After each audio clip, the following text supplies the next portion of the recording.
Hi students, నేను ఇప్పుడు చెప్పబోయే టాపిక్ వచ్చి రెసిడెంషియల్ స్టేటస్ అంటే నివాస ప్రతిపత్తి. ఈ నివాస ప్రతిపత్తి గురించి ఇన్కమ్ ట్యాక్స్ యాక్ట్ 1961లో సెక్షన్ 6లో చెప్పబడింది. దీంట్లో మేజర్గా ఏంటంటే ఒక ఇండివిజువల్కి మరియు ఒక హిందూ అన్డివైడెడ్ ఫ్యామిలీకి చెందిన వ్యక్తి అంటే హెచ్యుఎఫ్ అని చెప్పుకుంటూ ఉంటాం మనం, వాళ్ళకి, అదేవిధంగా ఫర్మ్ అండ్ అసోసియేటెడ్ పర్సన్స్ ఎవరైతే ఉన్నారో వాళ్ళకి, ఇంకా వీటితో పాటుగా కంపెనీలకి ఈ రెసిడెంషియల్ స్టేటస్ నివాస ప్రతిపత్తి అనేది ఏ విధంగా ఉండబోతుందో ఇప్పుడు మనం చూద్దాం. అసలు రెసిడెంషియల్ స్టేటస్ అనేసరికి ఏంటంటే భారతదేశంలో పౌరసత్వం ఉండి వీళ్ళు కొంతమంది విదేశాలకు వెళ్తూ ఉంటారు, వాళ్ళకి ట్యాక్సబిలిటీ అనేది ఏ విధంగా ఉంటుంది అనే అంశం గురించి ఇప్పుడు మనం తెలుసుకోబోతున్నాం. ఇందులో సెక్షన్ 6 సబ్సెక్షన్ ABC అనే 3 కేటగిరీస్ కింద మనం ఈ ఇండివిజువల్స్ని డివైడ్ చేసుకోవడం జరిగింది. ఇందులో resident, not ordinary resident, non resident అని 3 రకాలుగా డివైడ్ చేసుకున్నాం. ఇందులో రెసిడెంట్ అంటే తెలుగులో అయితే సాధారణ వ్యక్తి అంటాం. అంటే 365 రోజులు కూడా భారతదేశంలోనే ఉంటూ తన యొక్క ఆర్థిక కార్యకలాపాలను ఎవరైతే కొనసాగిస్తూ ఉంటారో వాళ్ళని రెసిడెంట్ కింద మనం చెప్పుకోవచ్చు.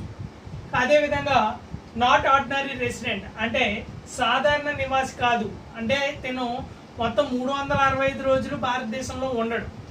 వీళ్ళకి ఏ విధంగా ఉంటుంది అంటే కండిషన్స్ అనేవి 2 రకాలుగా ఉన్నాయి. ఫస్ట్ కండిషన్ వచ్చేసరికి 182 డేస్ ఇన్ ప్రీవియస్ ఇయర్, అంటే గడిచిన సంవత్సరంలో 182 రోజులు భారతదేశంలో ఉంటే తన్ని నాట్ ఆర్డినరీ రెసిడెంట్ కింద భావిస్తూ ఉంటాము. తనకి భారతదేశ పౌరసత్వంతో పాటు ఇతర దేశాల్లో కనుక పౌరసత్వం లభించినట్లయితే 2 కూడా ఉండే అవకాశం అనేది ఉంటుందన్నమాట.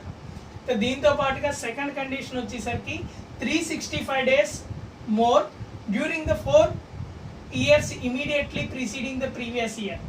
గడిచిన 4 సంవత్సరాల్లో 365 రోజులు కనుక భారతదేశంలో ఉన్నట్లయితే వాళ్ళని నాట్ ఆర్డినరీ రెసిడెంట్ కింద భావించడం జరుగుతుంది. అంటే సాధారణ నివాసి కాదు అని చెప్పి చెప్పుకోవడం జరుగుతుంది. ఇందులో సంవత్సరానికి 60 రోజులు డ్యూరేషన్లో ఉన్నా కూడా దీన్ని నాట్ ఆర్డినరీ రెసిడెంట్ కింద మనం భావించవచ్చు. ఇంకా నాన్ రెసిడెంట్ దగ్గరికి వచ్చేసరికి ఏంటంటే none of the basic conditions, అంటే మనకి భారతదేశంలో ఉండే పౌరసత్వ బాధ్యతలు ఏమి ఉండవు. అంటే తన నివాసి కాదు, వేరే కంట్రీలో పుట్టి పెరిగి అక్కడ సభ్యత్వం ఉండి ఇక్కడ భారతదేశానికి వచ్చిన వ్యక్తి ఎవరైతే ఉన్నారో వాళ్ళని నాన్ రెసిడెంట్ల కింద చెప్తాం.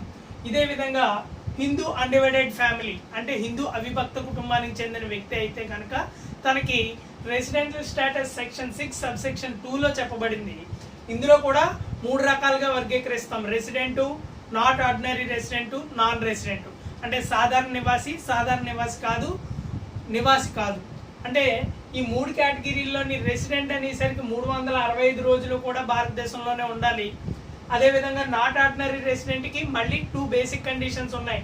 ఫస్ట్ కండిషన్ ప్రకారం ఏంటంటే 2 out of 10 ప్రీవియస్ ఇయర్స్, అంటే గడిచిన 10 సంవత్సరాల్లోని 2 సంవత్సరాలు భారతదేశంలో ఉన్నట్లయితే తన్ని నాట్ ఆర్డినరీ రెసిడెంట్ అంటే సాధారణ నివాసి కాదు అని పరిగణలోకి తీసుకోవడం జరుగుతుంది. తనకి 2 పౌరసత్వాలు కూడా లభిస్తాయి. అదే గడిచిన 10 సంవత్సరాల్లోని 2 సంవత్సరాలు లేనట్లయితే తనకి పౌరసత్వం అనేది రద్దు అయ్యే అవకాశాలు అనేవి ఉంటూ ఉంటాయి. దీంతో పాటుగా సెకండ్ కండిషన్ ఏంటంటే 730 days or more in 7 years immediately, గడిచిన 7 సంవత్సరాల్లోని అంటే ప్రీవియస్ ఇయర్స్ 7 yearsలోని 730 రోజులు ఉన్నట్లయితే తనని నాట్ ఆర్డినరీ రెసిడెంట్ కింద సెకండ్ బేసిక్ కండిషన్ ప్రకారము చెప్పుకోవడం జరుగుతూ ఉంటుంది.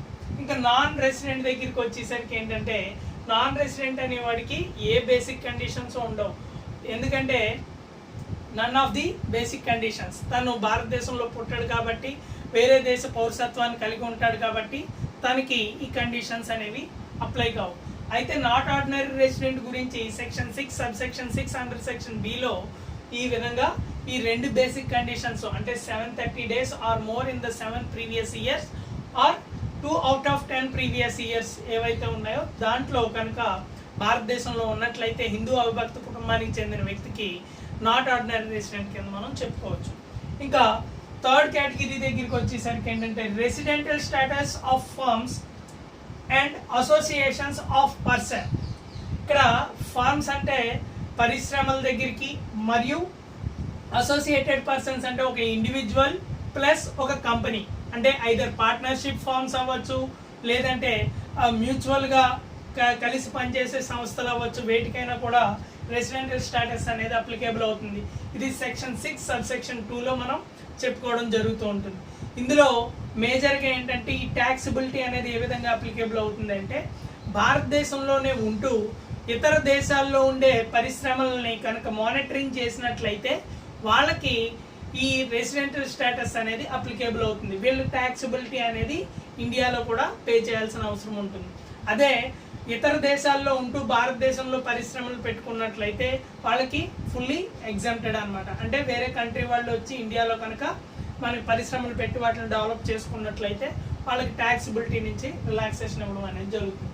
ఇంకా అదేవిధంగా residential status company section 6 subsection 3 ప్రకారము ఏవైతే కంపెనీలు ఉన్నాయో ఈ కంపెనీల్లో భారతదేశంలోనే ఉంటూ భారతదేశంలోనే కంపెనీ పెట్టుకున్నట్లయితే ఇండియన్ ట్యాక్స్ సిస్టమ్కి వాళ్ళు ట్యాక్సిబిలిటీ అనేది అప్లికేబుల్ అవుతారు. అదేవిధంగా ఇండియాలో ఉంటూ ఇతర దేశాల్లో కనుక కంపెనీలు పెట్టుకుని వాటిని రన్ చేసినట్లయితే ఇండియాలో వాటి తరఫున కూడా ట్యాక్సిబిలిటీ అనేది అప్లికేబుల్ అవుతుంది.